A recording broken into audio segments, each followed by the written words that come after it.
En 2022, de septembre à décembre, ma chaîne a réalisé plus de 11 millions de vues. Dans cette période, j'ai eu plus de 20 000 nouveaux abonnés. Et tout ça grâce à seulement quelques shorts qui ont eu un nombre de vues gigantesque par rapport à mes habitudes. Ma chaîne avait subi un boost énorme. Pourtant, il se peut que ces mêmes shorts qui me rapportent encore même à l'heure actuelle des abonnés ont détruit ma chaîne YouTube. Et si vous ne faites pas attention, il se pourrait que ça vous arrive à vous aussi. Pourquoi ce youtubeur à plus de 12 millions d'abonnés galère à faire plus de 300 000 vues sur ses vidéos? Pourquoi Thibaut InShape, qui prend plus de 300 000 nouveaux abonnés tous les mois, ne fait-il pas pour autant plus de vues sur ses vidéos longues? Et pourquoi moi aussi, mes vidéos ne fonctionnent-elles pas autant qu'avant? Je me suis posé ces questions, j'ai réfléchi, j'ai regardé des tas de vidéos sur le web, j'ai regardé mon propre cas et j'ai pu me faire des conclusions. Et pour vous raconter ma conclusion et que vous la compreniez, il va falloir que je parle du début de ma chaîne et que je me présente.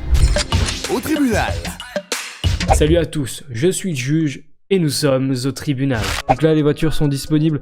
Bah non en fait, tu es un menteur Harry.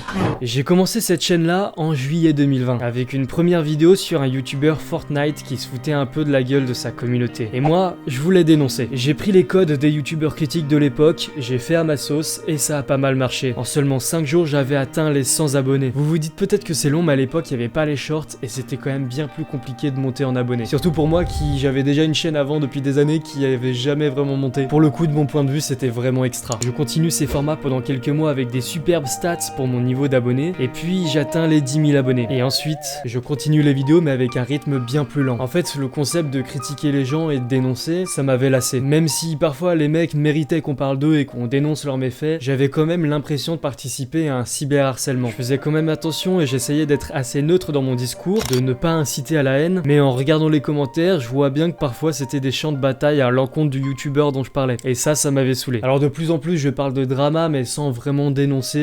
J'expose des faits, des trucs qui sont bien connus, qu'on voit sur Twitter, tout ça. Et je fais aussi des vidéos qui m'intéressent un peu plus, par exemple sur les influenceurs virtuels, le Tinder pour les stars, je trouvais ça pas mal. C'est des vidéos qui fonctionnaient moins, mais quand je les regarde maintenant, j'en suis un peu plus fier. D'ailleurs, je suis bien content qu'une de mes vidéos en format long les plus vues soit une vidéo sur MrBeast. Pas du tout de la dénonciation, juste je le présentais, je parlais de ses stratégies. Et ça c'est cool parce que c'est pas du tout une vidéo qui pourrait inciter à la haine. Mais dites-vous quand même qu'à cette époque, j'ai fait une vidéo sur comment faire des shorts. Et oui, on parlait de ce format-là, mais c'était vraiment les débuts, personne savait réellement ce que c'était, ni comment ça fonctionnait. Au fil du temps, les shorts arrivent, des créateurs spécialisés dans les shorts arrivent également, et moi, bah je suis rarement actif. Maintenant, on se téléporte en 2022, je commence vraiment à être hypé par les shorts, et je décide de tester. Netflix X Squid Game The Challenge, c'était un short où j'annonce que Netflix sort un nouveau concept inspiré de Squid Game, une télé-réalité. La vidéo en elle-même ne fonctionne pas réellement. Voilà, en quelques jours, elle avait fait ça comme stats. En tout cas, je décide de sortir 3 autres shorts qui sont tous sortis au même moment qu'une vidéo longue sur le même sujet. Donc une vidéo sur Skylanders, bah un short sur Skylanders. Ça marchait pas vraiment, et là je publie le short qui à lui seul a ramené plus de 10 000 personnes sur la chaîne. En vrai c'est ouf, il a fait des vues de malade et il m'a rapporté 38 €. Bon comme ça vous savez, les shorts c'est pas ce qui paye le plus. Ce format de shorts pseudo-drama marche de ouf. J'en publie plusieurs qui marcheront très bien aussi. Et là, le problème démarre. Quand je sors une vidéo longue, les stats sont catastrophiques comparées à avant. Les deux caractéristiques les plus importantes pour la viralité d'une vidéo sont le pourcentage de clics par impression et le taux de rétention d'audience. Le clic par impression, c'est le pourcentage de fois que les gens cliquent sur ta vidéo une fois qu'elle apparaît sur leur écran. Pour essayer de rameuter des gens sur ta vidéo, tu utilises ton titre et ta miniature. Mais à votre avis, comment réagit YouTube quand t'as 50 000 abonnés et que 30 000 viennent du format short et qui par conséquent veulent regarder des vidéos courtes et non des vidéos longues? Ton taux de clic par impression diminue énormément parce qu'en fait, ils vont proposer des vidéos à une cible qui n'est pas celle qu'il faut. Le taux de rétention d'audience, c'est le temps que va passer un abonné sur ta vidéo. Et il y a le même phénomène. Tes nouveaux abonnés habitués à regarder du contenu court ne vont pas regarder ta vidéo. La dynamique d'une vidéo longue et d'une vidéo courte est tellement différente et par conséquent ton taux de rétention d'audience risque aussi de chuter. Alors je veux pas faire la victime en mode ouin parce que dans mon cas personnel c'est pas vraiment pour ça que mes stats ont chuté. Si mes vidéos ne fonctionnent plus autant qu'avant, c'est pour deux principales raisons. Tout d'abord, j'ai redirigé mon contenu du jour au lendemain. Je suis passé d'un youtubeur critique à un youtubeur qui parle du web en général. Bon, je parle encore pas mal de youtubeurs, il y a un point commun, surtout que mes vidéos que sont-ils devenus ont pas mal marché. C'est pas comme si j'étais parti faire des vidéos cuisine.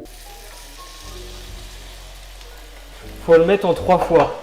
Ah, bon, si en fait. Non, je rigole, j'en avais fait une de trop, on est d'accord. En tout cas, le fait de changer mon contenu, c'était un marché que j'avais fait avec moi-même. Je savais ce qui allait arriver, je savais que ça allait pas faire du bien à la chaîne, les abonnés étaient là pour un truc précis, et je l'ai changé. Et également, j'ai fait énormément de pauses. Des mois où j'étais inactif, et du coup, c'est normal, les gens m'oublient. Sachez que la clé sur les réseaux, c'est vraiment être constant, que ce soit sur YouTube et TikTok. Donc évidemment, faire des pauses pendant des mois, ça aide vraiment pas. Mais cette vidéo que je suis en train de vous faire sur l'impact des shorts sur les statistiques, et donc sur votre chaîne, je pense qu'elle est vraiment pas bête. Énormément de créateurs ont des chaînes spécialisées dans les shorts, ou alors juste ils les posent sur leur chaîne secondaire existante pour ne pas impacter les stats de leur chaîne principale. Mais il y en a d'autres comme Thibaut InShape ou Amixem qui postent sur leur chaîne principale. Avec le mélange de format long et de format court sur une même chaîne, tu te crées deux types de communautés. Vraiment, ta communauté elle est différente selon que ce soit des vidéos longues ou courtes, et je sais vraiment pas si YouTube fait la part des choses. J'aimerais réellement avoir votre avis là-dessus. Si vous êtes créateur, votre expérience m'intéresse de fou. YouTube, ça a toujours fonctionné comme ça. Quand tu publies une vidéo, ils vont la proposer à un petit groupe d'abonnés. Et s'ils la regardent, ils vont la proposer à un groupe encore plus gros. Et ainsi de suite. Donc là, peut-être qu'ils vont proposer ta vidéo à des mecs qui regardent que des shorts. Du coup, ces mecs-là vont voir ton titre et ta miniature, mais ils vont pas vraiment cliquer dessus parce que eux, ça les intéresse pas. Ils veulent voir des shorts. YouTube va croire que ta vidéo est nulle et ils vont pas te mettre en avant. Et ça, c'est un problème. Parce que vraiment, si tes abonnés ne sont pas là pour ça, bah, YouTube va pas t'aider. Je peux pas vous prouver la théorie que j'ai émise dans cette vidéo. Mais il y a juste à regarder les statistiques des créateurs shorts quand ils font des vidéos longues. Et c'est tout à fait normal car le mode de consommation de leur audience est réellement différent. Thibaut InShape qui mixe les deux formats de vidéos, pourtant ces vidéos longues ne font pas plus de vues qu'avant. C'est pour ça que j'ai besoin de votre avis. Maintenant, si vous êtes créateur, il faut que vous agissiez selon vos objectifs. Personnellement, pour ma chaîne principale, ce que je veux c'est une communauté et faire des vidéos au format long. Je vais essayer de me renouveler et on verra où le futur m'amène. Je pense réellement que les shorts n'ont pas eu un super impact sur ma chaîne. Mais si vous êtes un créateur short et que vous ne voulez pas forcément faire des vidéos longues, bah alors évidemment foncez, charbonnez sur les contenus courts et soyez actifs à fond. Pour ma part, j'utilise ma chaîne secondaire pour faire des shorts. Je me suis lancé un petit défi de daily upload dessus jusqu'à la fin de l'année. Et là, tout est déjà programmé, donc on verra où ça va m'amener. Dernièrement, on a eu la possibilité de relier des vidéos courtes à des vidéos longues. Je sais honnêtement pas si c'est une bonne idée. Un mec qui scrolle, qui va cliquer sur le lien par curiosité, va être redirigé sur une de vos vidéos longues. Mais je doute qu'il reste vraiment sur celle-ci parce que inconsciemment, il n'a pas fait le choix de regarder une vidéo longue. Il a été redirigé automatiquement dessus. Je sais pas si vous voyez la nuance, mais quand moi je regarde une vidéo sur YouTube et je vois qu'elle dure 20 minutes, peut-être que psychologiquement, en cliquant dessus, je me prépare à regarder une vidéo de 20 minutes. Mais là, juste tu cliques sur un lien, tu sais pas sur quoi tu vas tomber, je pense qu'en fait c'est pas ouf parce que le mec il va pas rester longtemps sur ta vidéo. Et du coup, après ton taux de rétention d'audience, il va chuter de ouf. Moi du coup, j'ai fait le choix de lier mes shorts avec d'autres shorts. Donc je pense que c'est beaucoup plus rentable de faire ça. Niveau taux de rétention d'audience, tout ça. Voilà les gars, c'est la fin de cette vidéo, j'espère qu'elle vous aura plu. Vraiment, dites-moi ce que vous pensez de ces vidéos un peu réflexion comme j'ai fait aujourd'hui ou comme la semaine dernière sur l'ère de l'acting. C'est des trucs que je pourrais pas faire toutes les semaines parce que j'ai pas toujours des bonnes réflexions. Mais là pour le coup, celle-ci, je la trouvais intéressante. La semaine prochaine, on va parler d'une série de vidéos très populaire. Et ça sera vraiment une vidéo différente par rapport à d'habitude. Je l'ai déjà écrite et normalement c'est une vidéo assez humoristique. En tout cas, on se dit à la semaine prochaine. Bye tout le monde. Il se lève chaque matin.